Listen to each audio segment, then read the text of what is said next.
In this video, you'll learn how to sell your cryptocurrency on Binance.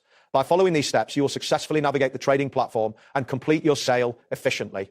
Begin by navigating to the Binance website.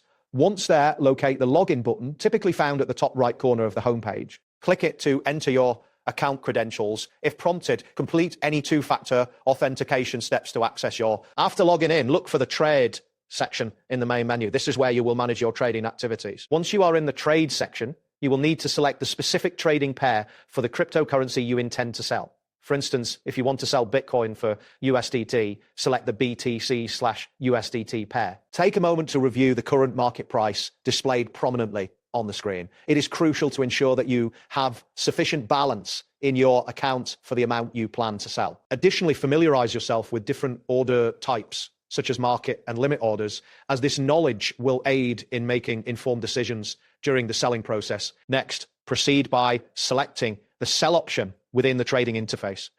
You will now choose between placing a market order or a limit order. A market order will execute your sale immediately at the current market price, while a limit order allows you to set a specific price at which you are willing to sell.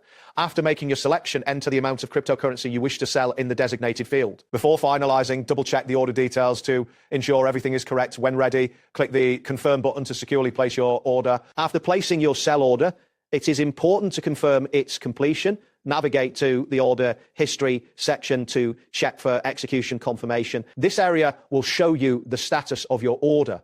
Once the order has been executed, you should see an update in your wallet balance reflecting the sale. It's advisable to save transaction records for your personal records. You can then decide whether to withdraw the proceeds to your bank account or reinvest them in other cryptocurrencies. Keep an eye on market conditions, as they can affect your future trading decisions. If you encounter any issues, do not hesitate to contact Binance support for assistance. That wraps up today's guide. Thanks for watching, and catch you in the next tutorial.